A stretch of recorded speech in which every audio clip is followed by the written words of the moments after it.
نرفع الرايات سوف يعلمون أن نحن المسلمون قادمون تشهد الأيام عنا والسنون فاسألوا الأكوان عنا من نكون. السلام علیکم ورحمۃ اللہ وبرکاتہ. معزز طالبات اور طلباء، کیا حال ہیں؟ خیریت سے ہیں؟ آپ بہت شدت سے سبق کا انتظار فرما رہے ہوں گے، تو مرکبات کی امید ہے آپ کو بہت اچھے سے سمجھ آ گئی ہوگی. تو آج ہم سبق پڑھیں گے با، تا، ثا، نون، یا. دیکھیں یہ 5 حروف ہیں، ان کو کیسے لکھا جاتا ہے مکس کر کے، ملا کے. تو دیکھیں اس کی شکل کیسے بنے گی. تو با الف، دیکھیں پہلے با لکھا ہے، با کا ایک حصہ بنایا، با بنایا، اس با کے ساتھ ہی آگے اوپر الف بنا دیا، تو یہ بن گیا با الف.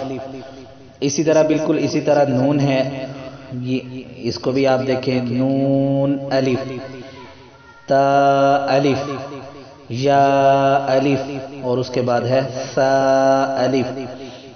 تو آپ دیکھیں ان سب کی شکلیں ایک جیسی ہیں.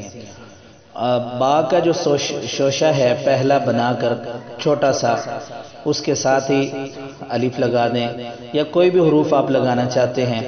آگے دیکھیں با کے ساتھ اگر سین کو ملایا جائے تو با سین، یا کے ساتھ سین ملائی جائے تو دیکھیں آگے والی شکل ہے یا سین.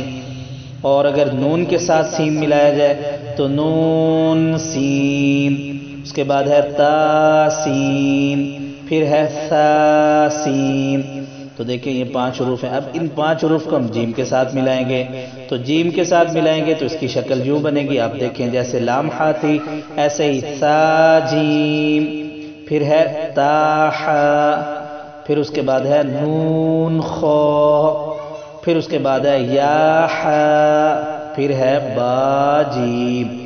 تو یہ دیکھیں پھر ہم ان کو میم کے ساتھ ملائیں گے انہی 5 حروف کو، تو یہ بن جائیں گے یا میم، پھر ہے با میم، پھر اس کے بعد ہے نون میم، پھر اس کے بعد ہے تا میم، پھر ہے ثا میم. تو یہ ہو گئے 5 حروف کو ہم نے میم کے ساتھ ملایا، اس طرح شکل بنتی ہے.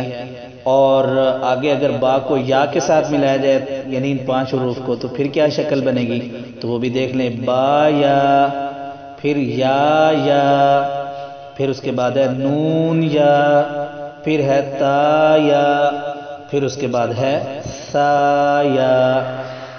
تو یہ دیکھیں ہم نے آج کے 5 حروف کو تقریباً سین، جیم، ہا، خا اور میم اور یا کے ساتھ ہم نے ملایا، تو ان کی شکلیں یوں بن گئی.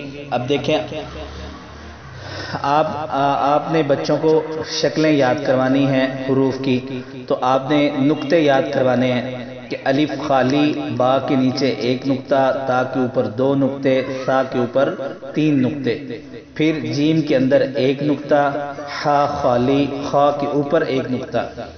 تو یہ آپ اس طرح کر کے یاد کروائیں. دال خالی، زال کے اوپر 1 نقطہ، را خالی، زا کے اوپر 1 نقطہ. تو اس طرح اگر آپ یاد کروائیں گی تو انشاءاللہ جو ہے آپ کے بچوں کو بہت جلد جو ہے ایک اچھا جو ہے پڑھنے والا بچہ آپ کا بن جائے گا انشاءاللہ العزیز.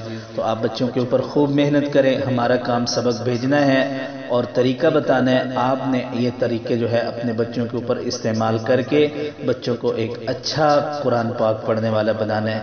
اللہ تعالی ہم سب کا حامی و ناصر ہو. السلام علیکم ورحمۃ اللہ وبرکاتہ.